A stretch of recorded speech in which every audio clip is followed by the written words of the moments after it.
Hello everybody, Isabella from Attire here, and today we are looking at a medieval fashion, so medieval wear for a middle class, wealthy middle class woman in the second half of the 15th century.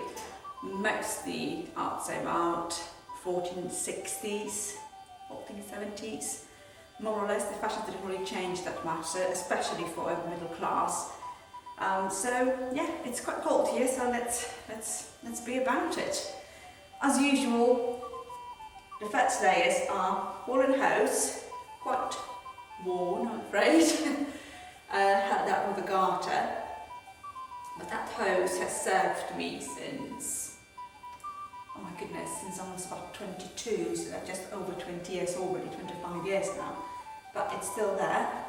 And a very simple linen chemise. As always, the chemise will be the layer that's going to be washed of all the fabrics really here. It's linen, easily washable. You would have a few of these, and you would also be sleeping in these. If you are not the woman of means, you would have maybe one or two, or just one, and just use it as long as you can. At that time, you see there's no bra or brassiere, although we have some elements of this aspect of a bra, but it looks more like a top of a kirtle. There's lots of dissertation and that going on, lots of very interesting research, so that's something to definitely keep an eye on. But you also have records of sort of bags for breasts, so sort of chemises with bags for breasts, a different cut. And if you look at the bathing maidens on the illustrations from the period, you do see women clad in quite skimpy shirts, just with straps on, and they do look quite supportive, so there might be some more to it. Well, as it is, my kirtle is going to offer me all the support I need, I hope. The kirtle is plain wool, the bodice is lined in linen. Let me have a look.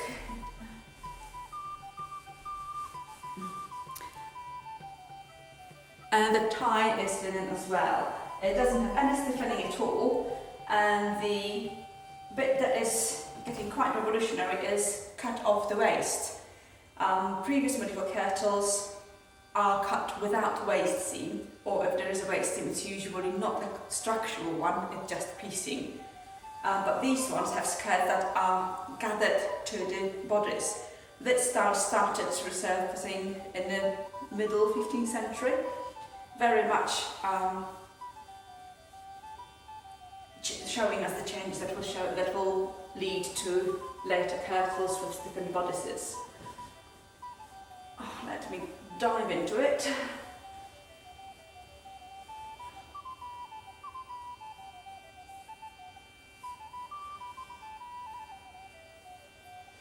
Okay, I've made this kirtle some 18 years ago.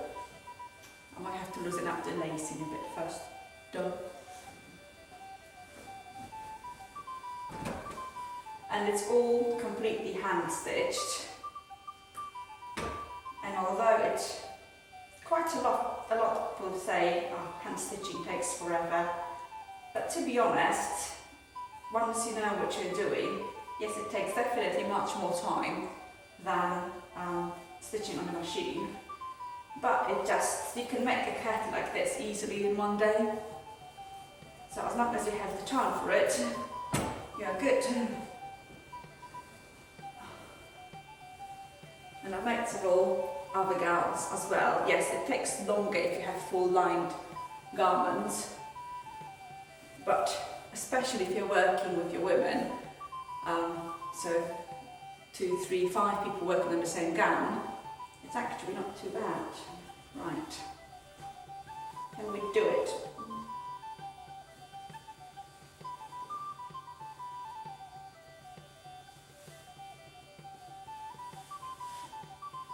There we go.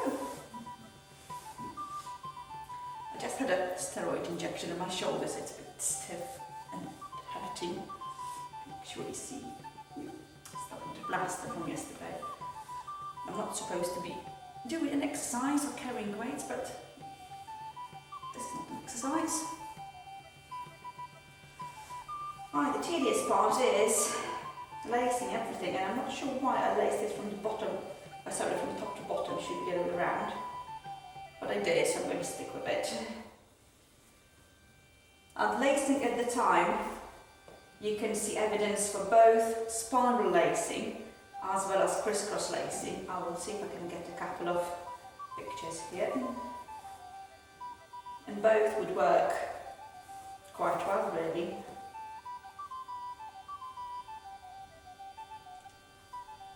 Okay. Now, wool is a fantastic fabric. How did I lace it here? It's a ladder lacing, okay, even different lacing. Haven't worn it for a while, I must say.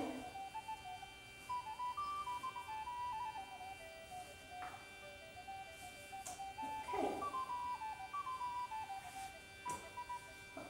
Going back, wool is amazing because this kind of layer, it's quite thin wool and it's perfect for summer. It's absolutely amazing. It breathes very, very well.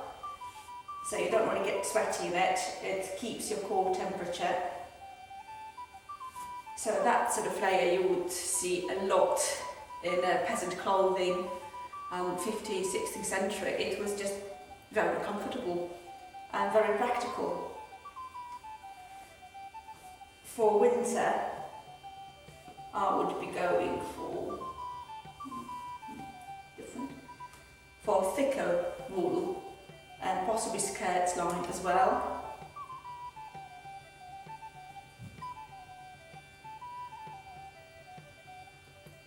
I've got lost. Let me see. It's difficult without the mirror, so I have a mirror here. Okay.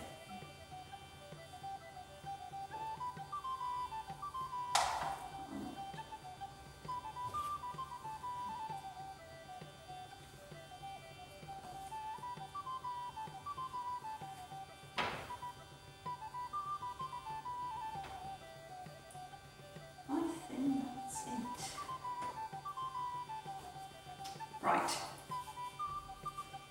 let's adjust stuff. Loops up.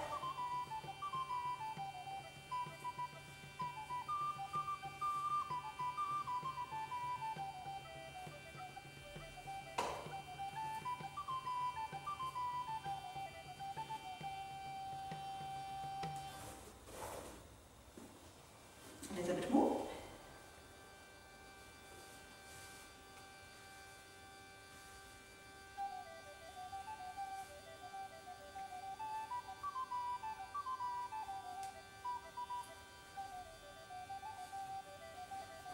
At least it's not buttons.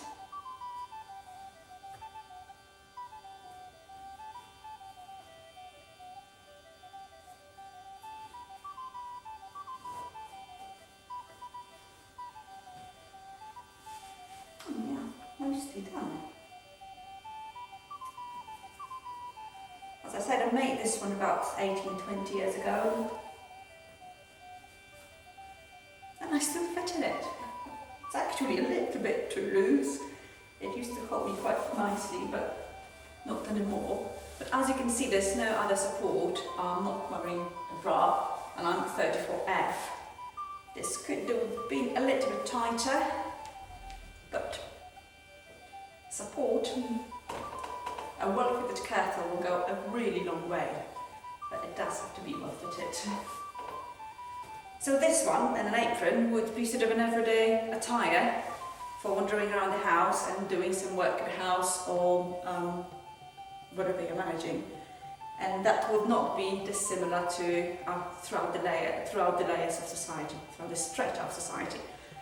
So yeah, wools of different variety and different weight, different colours would be worn from peasant to middling to wealthy women and nobility. It still is an amazing fabric, and it was easily accessible in England. We are a wool country, and it is our wealth was built in wool.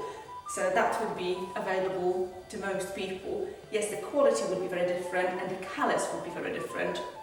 So bright red would be quite a maybe not the most expensive colour like black, but it would be quite an expensive colour. Having said that, you would get sort of pinkish colours or second dye or second wash colours quite easily as well as different kind of browns, blues, madders, yellows, greens, quite a lot of colours actually available at the time, and we see it quite a lot in period documents. So if I was staying at the house or working in the field, I would probably just put a little belt on top. I did this one. And put my little pouch onto the pouch of my belt.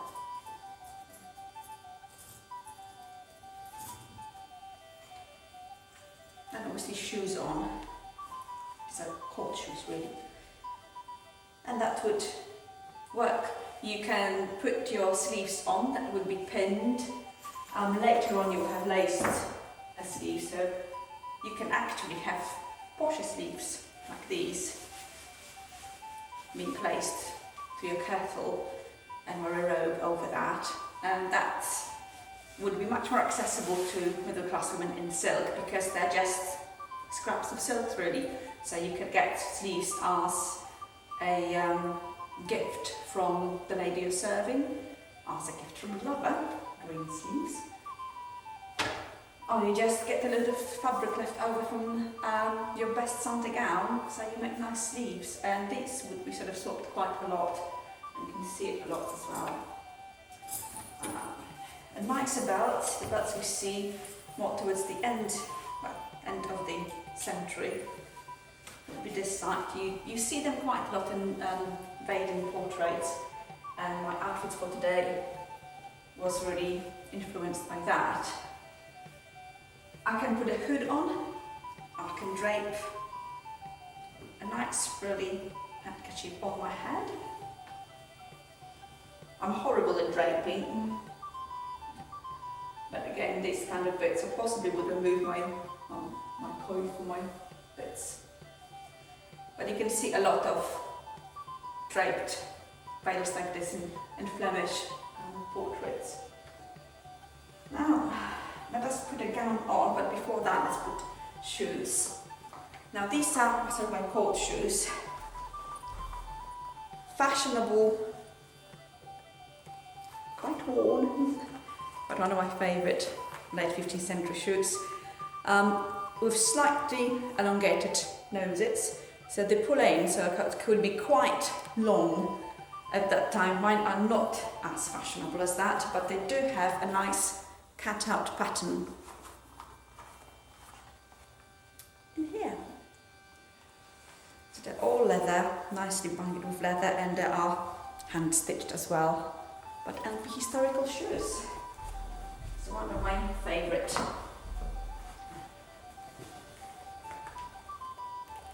For going outside, especially in town, when it's wet, you would be wearing your patterns as well. I didn't bring them today with me.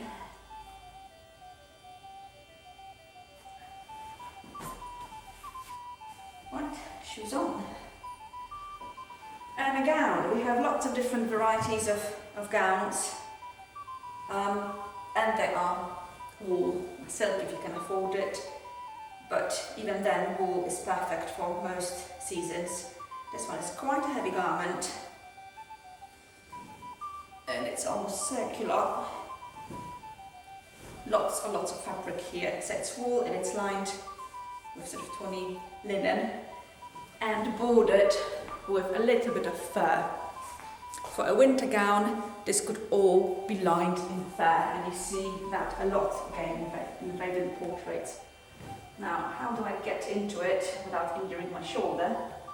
That's another question entirely. I'm just going to dive in and see if it's okay.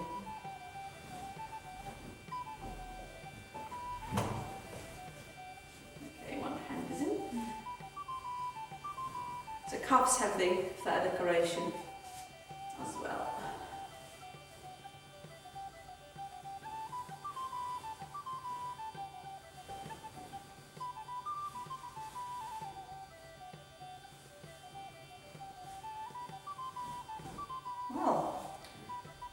come in, as you can see, there is a lot of it. It's very nice and cozy gown, and all it needs is a belt.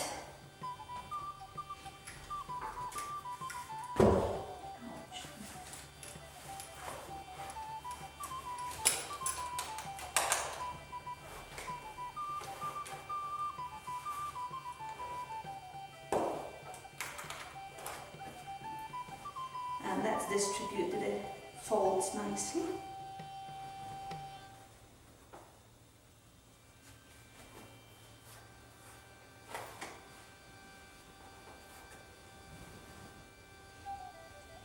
And again, you can drape it on your head, horrible is it?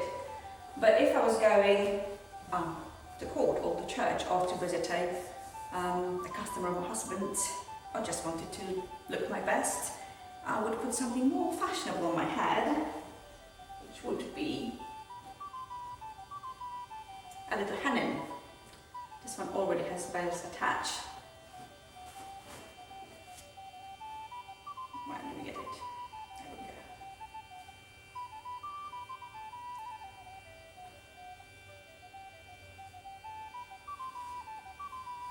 go. Yay. Almost there.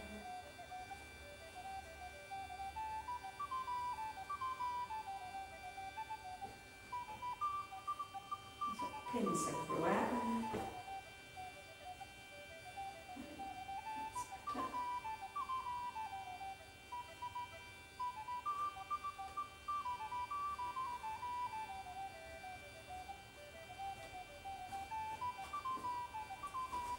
So the veil is draped on bits of wire, little antennae. I need to change my headdress, so I'm going to take off my linen coif. This is just a rectangular cloth really. Not much to it. Now my head at the moment is quite short.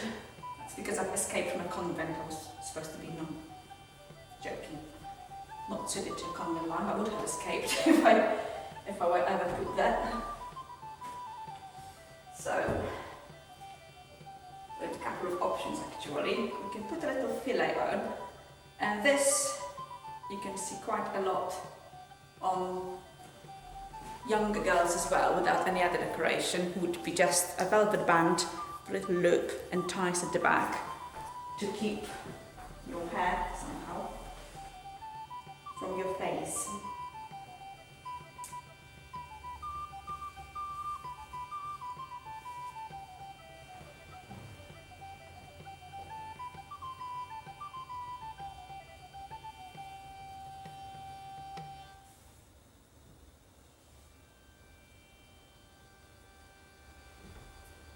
There we go. You can also put a little open hood on it. I'll bring it in a second, but let's go for a hennin first.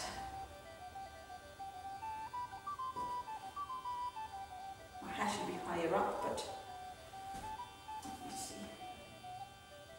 This is the problem with short hair. If I still had my long hair, I would just coil the braids on top. It actually gives it a very nice and secure base for all kind of hennins.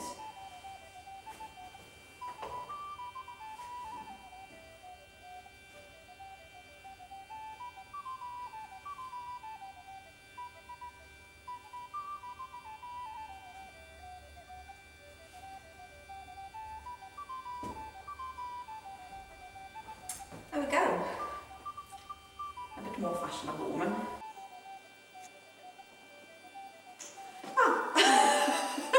Perfect timing. Oh well, I was supposed to take it off anyway. I didn't secure it well enough. Obviously, the lack of the hair on the top of my head is a severe risk factor as far as hennins are concerned. Right.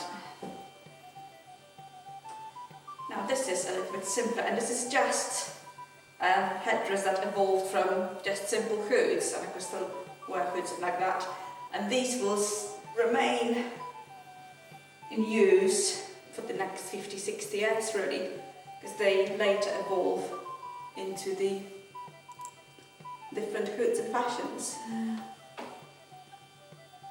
But you can see quite a lot of this kind of styles in townswomen.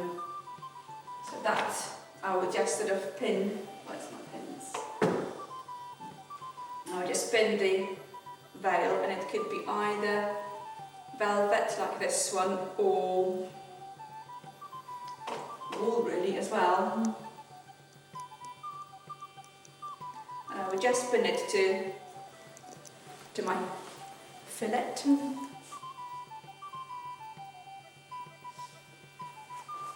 And we're ready to go. So you can see how this evolved later into the Tudor styles, with the brim being gradually more stiffened, let's undo it, stiffened and more decorated, and being turned back with different linings and adding different lappets on top. So that's quite an interesting bit of history. You have quite a lot of information about how the hoods evolved into 16th century attire in my video on, let me remember, in my video of basically late 15th, late 16th century woman. I'm discussing quite a lot of headdresses at the time. But I hope you've enjoyed this one. I'm just going to sit here and do some needlework, I suppose. Thank you for watching, and see you next time. Good.